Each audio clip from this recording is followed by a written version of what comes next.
There is a lot of private land down there that is privately owned, and those landowners are responsible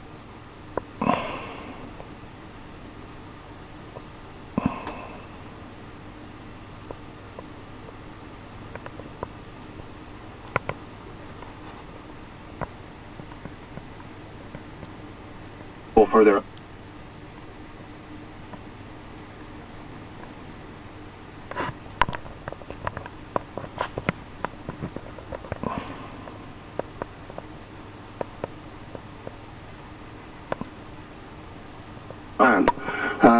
and we always have to be aware of people coming through.